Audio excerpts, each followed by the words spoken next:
Hey, do you have an idea for a podcast but don't know where to start? Or do you have an already existing podcast that you want to take to the next level? Well, check out WeKnowPodcasting.com. From concept development to theme music to editing to logos, WeKnowPodcasting.com is a one-stop shop for all things pod. Don't hesitate to hit us up. We're very nice.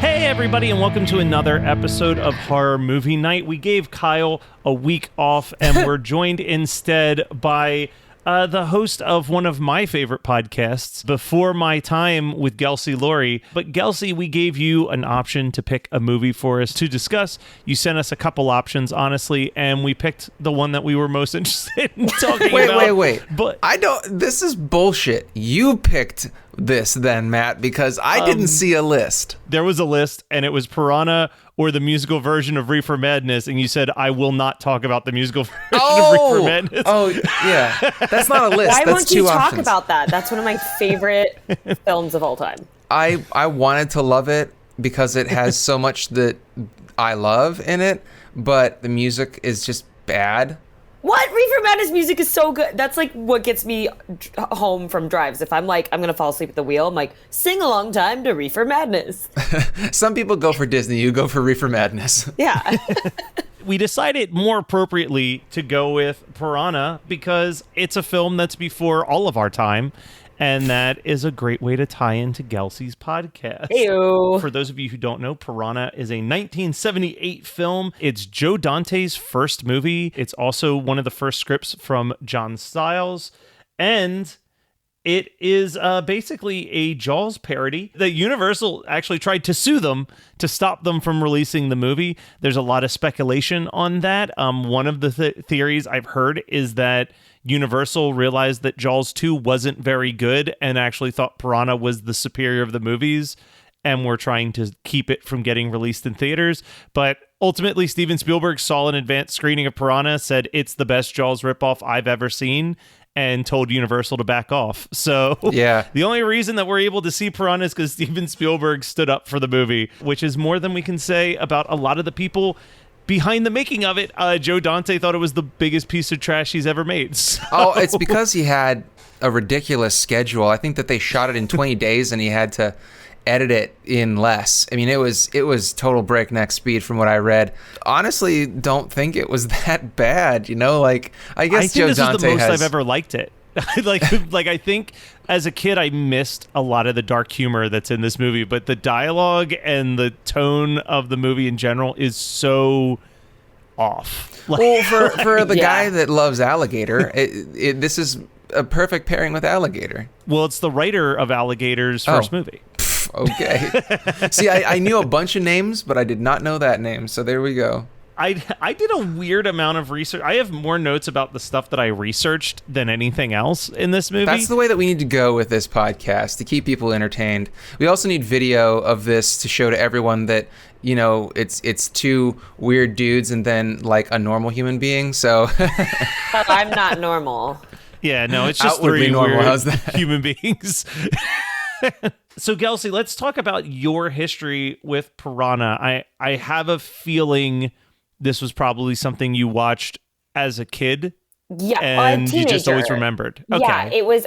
So there was a time that my dad had gotten, instead of like a direct TV box, it was when high def TVs were out, and there was a new, I think it was called Voom or Zoom. I think it was Zoom, and it was its own box, and it was like you could get Zoom TV, and we got all these extra channels, and it was really weird. Didn't take off, obviously, but there was a Monsters channel that came with it, and so it 24 hours just played horror films, and that became our go-to channel. We were like, what's on Monsters? And we found all these like crazy films. And then that kind of introduced me to also like all the classics. I just would always go to that channel. One day we're like, let's see what's on Monsters, and Piranha's on. And we were like, this is the most absurd, like we just started laughing, and it became this, it wasn't something I watched all the time. Like I want to say it was like once or twice that I watched it, but the big joke with my dad and I is like, we would always do like puppet hands and like peck at each other and go like anytime we were bored. It's just something we do now. And so I was like, well, I have to pick this movie. So fun fact, now that you've brought up the sound of the piranha, do you know how the piranha's sounds were achieved? It has to be pigeons, right? No. They didn't go into extreme details, but on the commentary track, Joe Dante just keeps saying, you're hearing the sound of a dentist drill in water. Oh. And it's been speculated if he means that they specifically took like dentist instruments and put them in the water, or if they had someone using them above the water while the audio was underneath the water to give it that like weird sound. But if you listen to it and think of it that way, it's like, that is absolutely the sound of like a dentist drill. I'm really sad it's not pigeons, because I always am like, it's like they used pigeon noises for fish. That was like my first big like, what the hell am I watching? I love that that's where your mind went. You know, your teenage Kelsey's like, they use pigeons for fish. Yeah. You know, like, that is so off the wall. You know, obviously, like I said, this is a pretty big Jaws parody throughout, especially the most obvious is the opening scene is very clearly an homage to Jaws, and then it immediately cuts to someone playing the Jaws video game. So it's like, just in case you missed what we were paying an homage to, let's just have the word Jaws on the screen real quick. Yeah, and that arcade game looked way more difficult than the Jaws NES game, and it made me like think back on the one time I played Jaws on NES. I can't imagine a game that's harder than that without logic, because the Jaws video game, for anybody that doesn't know, you can beat it in like 2 minutes if you know exactly where to go. It's just on the map. But it's like if you're just pecking around trying to use logic to get somewhere without cheats or things like that, it's near impossible to play the game. And it's also super boring. I'll remember to put that on my do not playlist. Yeah, you literally pick up shells at the bottom of the ocean and shoot fish for a little bit. Yeah. I wonder if Jaws on Switch is going to get like a boost from us talking about Piranha. Two things I want to say about where we're at in this movie so far is that there are so many great sound clips to be had in Piranha. The music is not great, but I feel like I have to figure out some way to turn this into a cover, because turn some of the soundtrack into a cover, because there's one part where the girl goes, "Let's get wet," and that definitely stuck out to me too. I was like, because that's what you say. They're like hiking, and she was like, "Let's get in this pool." I mean, I love the fact that there's no thought behind her character. She's just like, "Let's get in this pool before we get in the tent." I'm like, first of all, you don't know what's in that pool. Second of all, how are you going to dry yourselves off and then get in your tent? But anyway, logic aside, I love that line. I love the desk girl's outfit at that Hertz in that second scene. You guys know what I'm talking about? No. No? Kelsey, I thought you'd have I my know, back and that's on normally this. like I think I was still literally my first note. We just skipped over 5 minutes in, boobs. Yeah, and that's Yeah, No, that it's was like- a 5-minute mark. they wasted, and I think it's a body double. I'm pretty sure I read that the No, only the nude body scene in the double- movie is a body double, even though the actress is a former Playboy model. She thought like that at the 0 hour was like, I don't think my husband would approve of me being naked in a movie, so they had to bring in a body double. Well, I read that too, but I don't know if that was that her or was that the main character.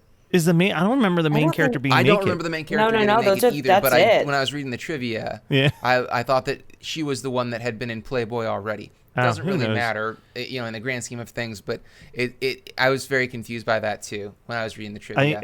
I appreciate one of the things I read in the trivia was that the actor who plays the main character complained to the writer that his character had no real motivation or depth, and the writer was like, Well, in my defense, I was writing a Roger Corman movie and he doesn't normally care about that stuff. They kind of beefed up like the alcoholism sideline, like in giving him like more of a backstory for why he's this weird gruff loner. Which I love. He like mentions his ex like a million times. He's like, well, you know, my ex-wife this, that. And he's like, my ex-wife and I used to hike up here. And I was like, just in case you missed, he's got an ex-wife. And all those red flags they don't stop the female lead because she's like just throwing herself at him and he Within doesn't get 24 hours of meeting him, approximately, she's he's the one. I get it if he's hot, but I don't really see like this guy who carries around an army flask full of whiskey, and you know I don't know. 1978 beauty standards versus 2021 beauty standards. I can't really speak to it, but I wouldn't be hopping in bed with a person like that personally. I can speak as a female. Me neither.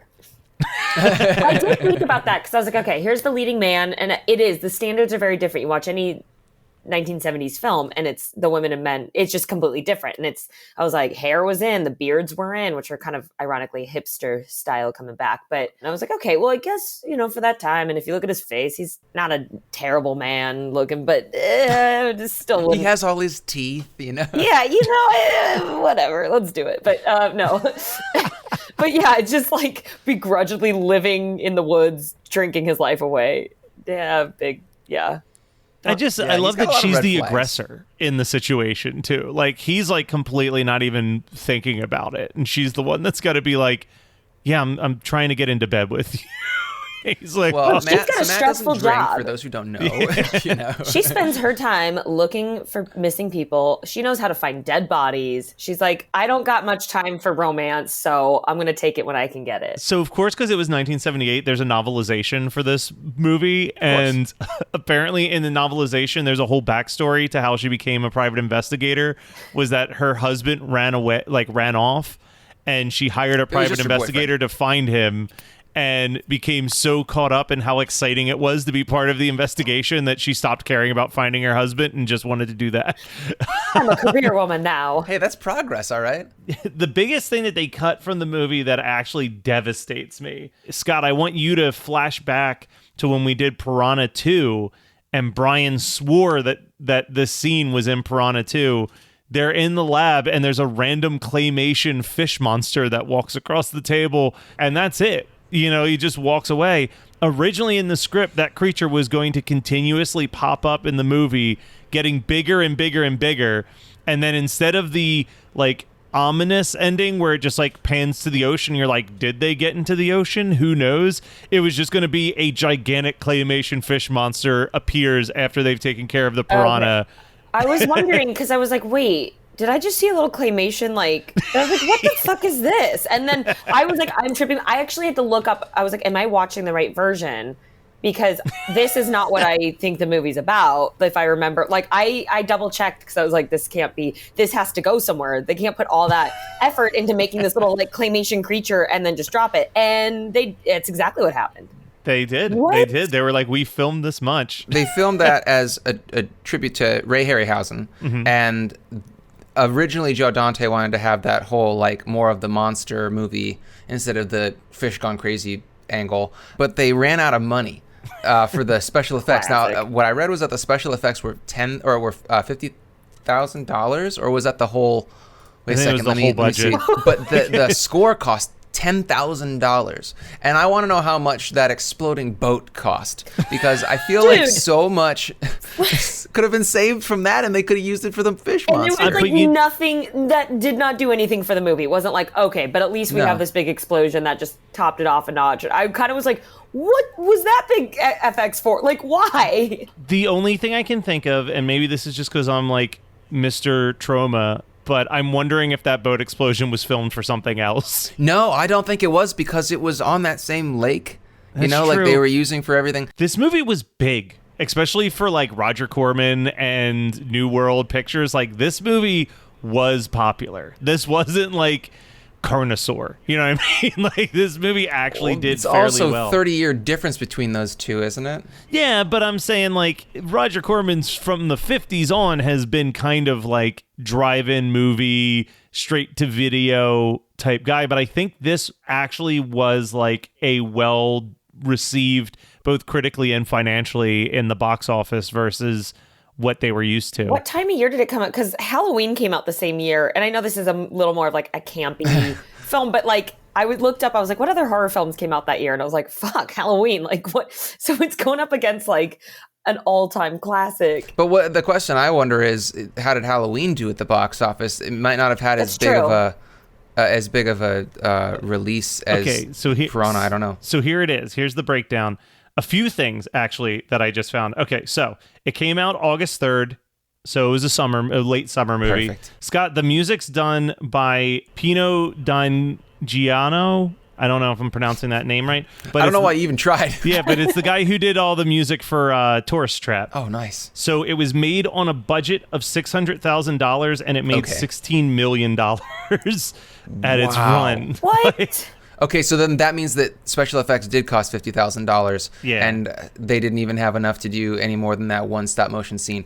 But there was another monster in that scene that I really loved, and it's definitely a hand puppet in water, and it's just like kind of menacingly looking at them, you know? Because you can actually see that it doesn't, there's no terminus to it. It just goes to the bottom of the tank. Budget cuts. I don't know. Can you cut a budget when it's already that low? Trust me, you can.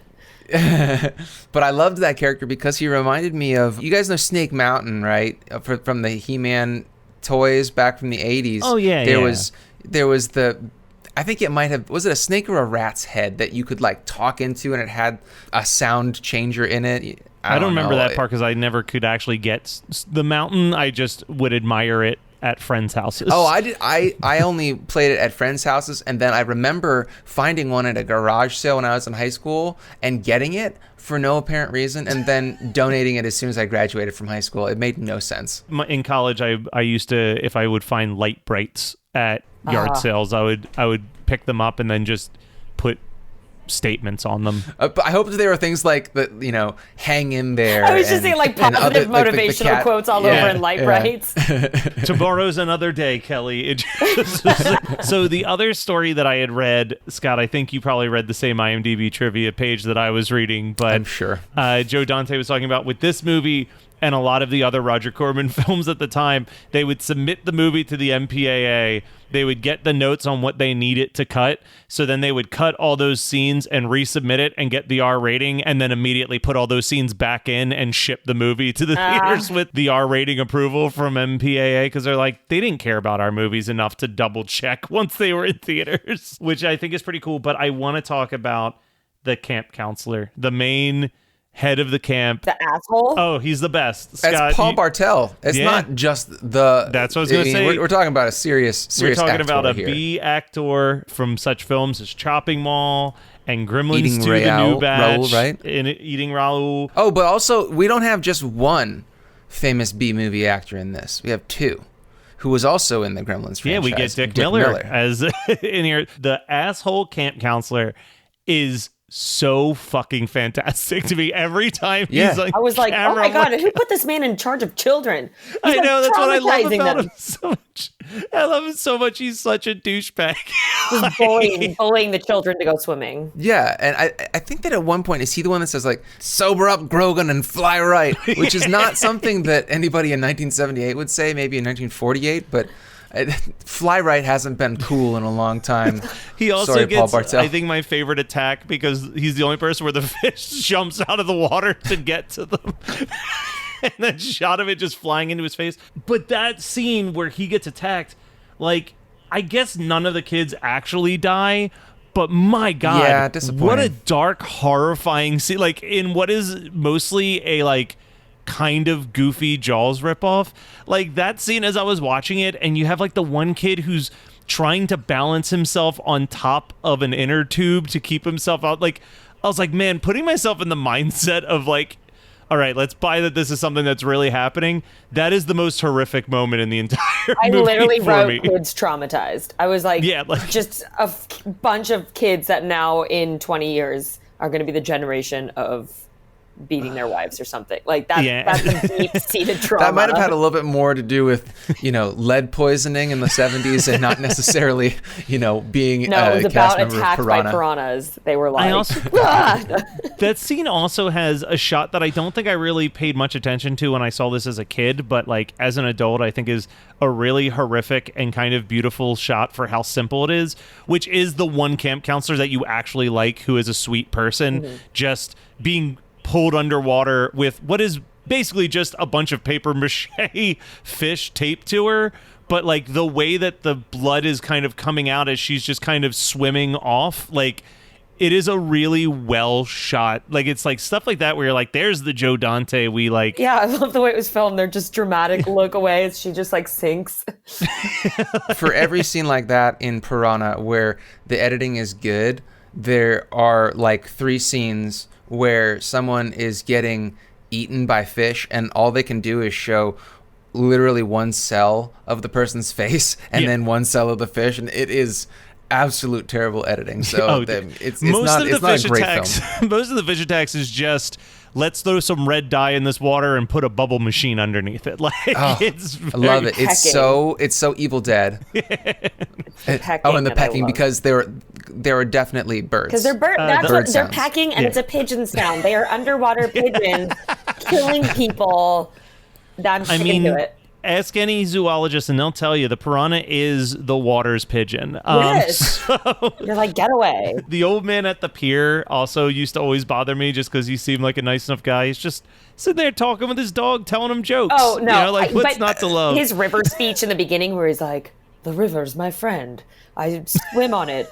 I get my fish from it. I was like, oh, you are so dead. You're making this whole river. You are like so sentimental about the river. And I was like, the piranhas are getting in that river and you were gone. He just wrote his own eulogy with that speech. Well, it was his own fault. The horror movie rules say you don't get drunk. And so he was wasted talking to his dog. That's true. And also he gave the main guy a hard time when he brought over his 5 bottles of liquor up from town. And I'm like, you can't practice what you preach, bro. I definitely would have sent a pigeon death wish on anyone that treated me that way, that is going to get drunk and declines my tequila. So even the main character's daughter has got like a weird like Drew Barrymore in the late 70s, early 80s kind of look. Like I could see her being Gertie in E.T. Literally though, my thought, and this is like just a 70s style, but I was like, oh, this poor girl, like that haircut is so tragic. Of course she's so mopey and depressed and no one's playing with her and she's a loser. And then I went into my own backstory, was like, well, she's from a split family. Maybe the times she's with dad, he doesn't like know how to like fix her hair and make her feel fun and cute like the other girls. And I'm being totally, maybe I'm just repressed of my own childhood, but yeah, you like literally you gave more of a backstory to that character than any writer did. The writer was just like, she's afraid of water. Yeah, and also events like this in horror movies, when someone's afraid of water or afraid of something, and then it comes true that there's a reason for them to be afraid of those things, that's just going to increase the trauma. You can be like, I was right. That little girl's like, I was right. I'm never going in the water again. Yeah, she's like, yeah. Oh, yeah. Maybe that's why she's uncool. But then I like how she's the one that's so like, not squeamish, but whatever. She's like, water. And then she's like the hero that's like, oh shit, everyone's in trouble. Let me just hop on a boat and save the day. And I'm like, that wouldn't happen. I loved the part where she tries to get the kayak out, because that would make more sense. You could save more people. And then it's too heavy. She's like, fuck that. And then she just gets in her tube. She's like, well, looks like I'm only getting one person. So I was disappointed by this movie as a kid. As a kid, I actually, I think, actively hated this movie. And I think it was because I love Jaws, and I love all the Jaws ripoffs. And the VHS box, if you've ever seen the VHS for this movie, the box art is amazing. It's a girl swimming with her arm out in the air, and there's this giant piranha coming up from underneath, like the Jaws poster. But then on the flip side of that box, the only image on the back of the box was a close-up of these awesome stop-motion piranha monsters, like hundreds of them, up against a gate.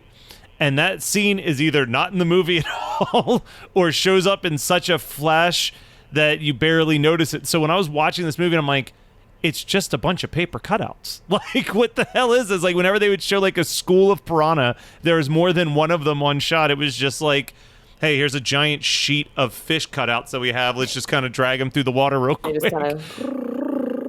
Like, I didn't know who Joe Dante was at that time, so I didn't even know that I was watching it as a comedy. I ultimately bought it anyway, and I do enjoy, like, I've watched it a couple times and I've slowly grown in appreciation, but like watching it this time I was like, oh, this movie's actually really funny. Like, I didn't take it as a comedy. See, I was watching it through the lens of I'm taking this like they took it seriously. But I think that that's where the comedy's supposed to be, is that they knew from the jump that it was an absurd Jaws ripoff. So like they did what I think you're supposed to do, right? Like I've been on this soapbox many a times about like why I don't like Sharknado is that it's too in on its own joke. But I think that this does it great where it's like it plays it so straight that like if you rewatch it and listen to the dialogue that they're saying very sincerely throughout the entire movie, like the scene that came to mind for me is the entire jailbreak scene where she's like going through this entire long speech and like breaking the sink pipe and like smashing up the toilet seat lid and like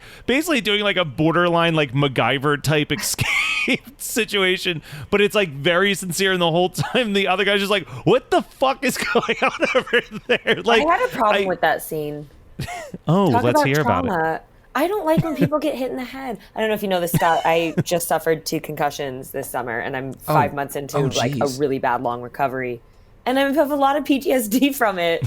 Like, I hear him laughing, but it's like actually really not fun. And so now when I see movies and people get hit in the head, I'm like, what did he? I know you got to get out and save the world, but like, we know how the movie ends. You don't save the world, so bad job. And this poor guy that's just doing his job, like as the jailkeeper, like he didn't do anything wrong, and now. Who knows if he's had concussions in the past, and now he might have chronic issues or at least a long-term recovery. He's gonna have to like stay in his house and not look at lights or think or talk for like months possibly if his recovery is shitty, and that's not fair. I was really upset about that and sad for him. Anyways, that's I understand. I absolutely get it. This is why I don't get in fist fights, because I don't want to cause any traumatic brain injury. These hands, man. Yeah, they're too dangerous. That's really... Megan's over next to me. She just could not believe I just said that. Well, that's why I don't go to the gym anymore, because it was just getting too dangerous that I might hurt someone unknowingly. So you're saying that yesterday and today were your first and last days at the gym? Though you can't top them. You started with Mudvayne LD50 as your soundtrack yesterday. You ended with Anthrax Among the Living today. There's no topping. And I was like, I don't like the person I'm becoming. So I said, I'll just take a 3-month break from staying in shape. And get out while you can. When he goes to dive off the boat, he ties himself and he's like, I gotta go get the toxins out, and so count to 100 and drive away. His dive is so bad. Did no one else catch that? He like preps, he ties, he's like, start counting, and he looks and he's like, and does this whole big professional and just like belly flop dives, and I was like, that is the best part of the movie. Anyways. Hey guys, it's Matt interrupting the episode real quick to tell you 2 things. First of all, if you haven't already, go head up to the Patreon page at patreon.com/HMN podcast. There's a bunch of different tiers. You can get a ton of cool stuff like video versions of the episodes, getting the episode a week early, or weekly bonus content from us. This includes talking about movies like The Wicker Man and Teen Wolf and a bunch of other kind of bad movies. Dick Tracy is on the horizon at this time. Or just getting a newsletter from us once a month, letting you know what's going on in the lives of the Horror Movie Night team. But if you don't feel comfortable doing a monthly Patreon donation, I totally understand. But would you consider maybe going over and getting yourself a cup of coffee from Rootless Coffee? Go to rootlesscoffee.com. And if you use promo code capital HMN10, you get 10% off your purchase, and it helps out us. We get a little kick of that money. So if you want to help support the show and you're a fan of coffee, Rootless Coffee is a phenomenal coffee brand made from some of the finest beans in Michigan. I know, who would have thought? and it's run by Jono of the pop punk band The Swellers. That's even extra cool if you're a fan of pop punk music, which, if you're listening to Horror Movie Night, there's a good chance you are. Anyway, back to the show. So, Gelsey, I don't know, I probably was really bad at organizing this, and I don't think I told you this part of the show. We do a thing called What's Your Double Feature, in which you pick a movie that you would watch as like let's say you were organizing a drive-in movie night and you had to pick a second B feature to follow or come before Piranha. What would that movie be? If you want some time to think, Scott and I can probably go first on this. First, because man, I don't. It's hard to pick because I have so many that could go great with this. I would go with Gremlins 2, the new batch, because we have 2 actors from it already in here, plus Joe Dante as writing and directing, or just directing? But just directing on this one, but yeah. I absolutely love the Gremlins franchise. You got Big Brain Gremlin, you got Spider Gremlin, you got Bat Gargoyle Gremlin, you got let Greta me throw Gremlin. in Vegetable Gremlin real quick. Yes, the best Gremlin. I'm gonna follow a similar train of thought, and we've already mentioned it once before, but I'm gonna double feature this with Alligator. It's the same writer. It hits a lot of the same beats. My appreciation for Piranha has certainly grown over the years, but it is still nowhere near my love for the movie Alligator. I literally just rewatched it. This is still a perfect movie in my eyes. So Alligator all of the way. Gelsey, have you been able to come up with a double feature? Yeah, I've got like 2 ideas. One is not the same vibe, but it's a water scary oh shit movie. So Anaconda is the first thing that came to mind, because I was like, let's go a little more like... Now let's get serious, but just let's make people not want to go in the water. I'm for that kind of.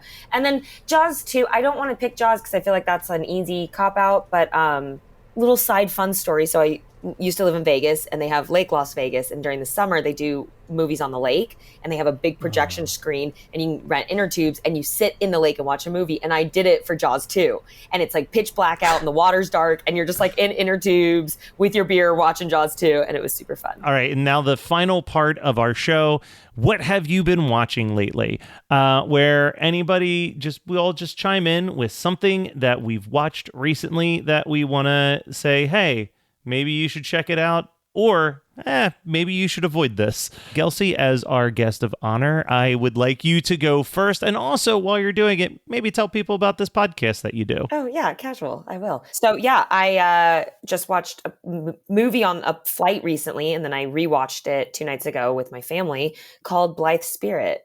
And it was a remake from an old, I think, 40s film, but it's about a writer who is married. Isla Fisher plays his wife. It's 1937 in England. He's this really famous writer. He gets commissioned to write a screenplay. He's got writer's block. So he hires a medium to hold a seance so he can do some research. They basically do it to take the piss out of her. And Judi Dench is the medium. And she actually does conjure up his dead ex-wife, who Leslie Mann plays. And she's haunting him. And it turns out she actually was the writer of all his books, and Ghost wrote them, no pun intended. And so he kind of gets stuck in this zany love trio everyone's out to get. Yeah, really fun movie. That was on my... Did that come out in 2019? No, 2020. Okay. So that was on my to watch list, and it somehow got buried, but that sounds like a perfect one for this household. I was going to say, it sounds like she's literally describing a movie for Scott and Megan to watch. It's great. And you have Isla Fisher and Leslie Mann in the same movie. Like, it's gold. And the set design and the wardrobe is stunning. And speaking of that, obviously I'm obsessed with all that because I have my own podcast called Before My Time, where I talk about everything I am obsessed with before my time. And you can find me on Instagram at @beforemytime __ podcast. There we go. And Scott's own lovely wife, Megan, has been a guest on a recent episode talking about Some Like It Hot, arguably the greatest comedy of all time. Yeah. Who knows? Arguably the greatest episode of my podcast. I've watched a lot. I don't know what to get into. Shang-Chi was amazing. Loved it. Dune was really boring. And then Antlers was surprisingly disappointing. It must have been bad because I didn't even know you watched it. And that was like your most anticipated film for the last year and a half. Yeah, it was supposed to come out April of 2020, and then they pushed it off until October? September, whatever, recently of 2021, and is based on a really great short story called The Quiet Boy. And the monsters in The Quiet Boy are wholly original, and that's what I loved about it.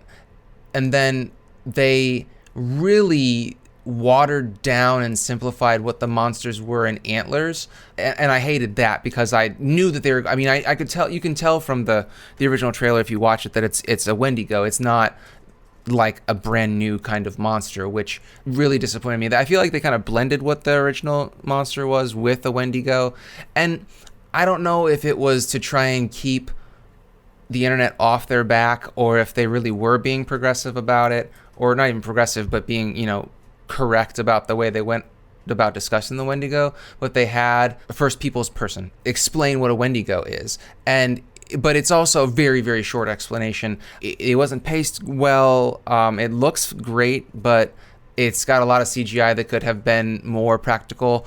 And so I know that when my expectations are held for so long, for like a year and a half, especially after a great story comes out that I am really stoked to see as a movie, the expectations are going to be, not met. But I was just really disappointed with the fact that it didn't satisfy anything that I wanted from the book. Yeah, that's always frustrating. So let me talk about two things that I watched real quick, both streaming TV shows. I'll start with the one that I'm almost done. I've got 20 minutes left of it, and it literally came out the day of our recording.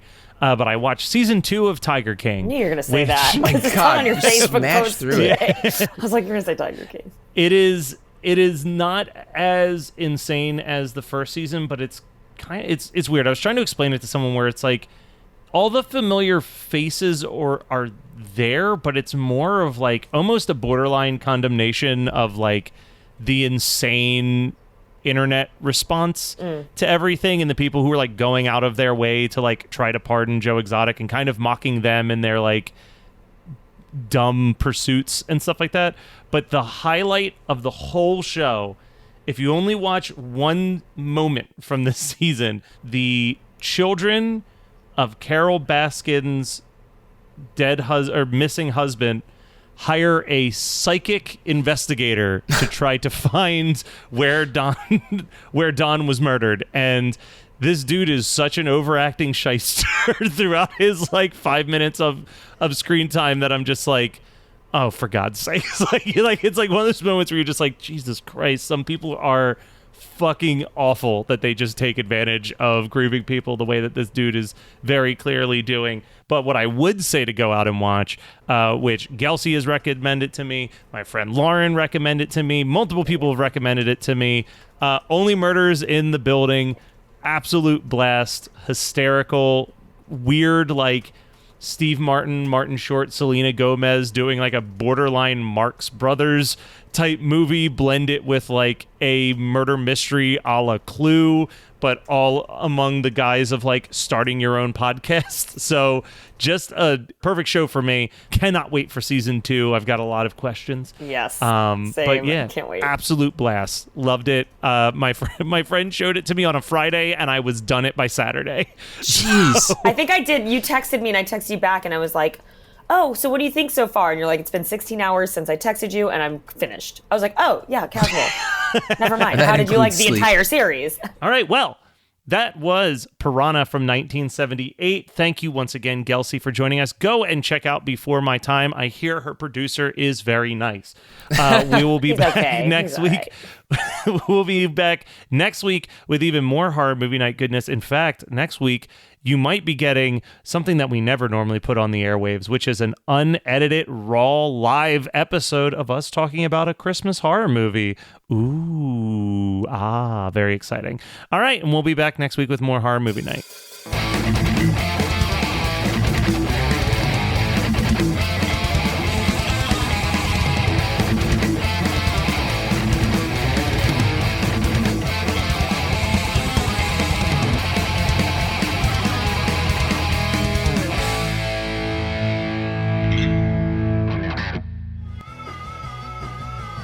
You're listening to the Geekscape Network.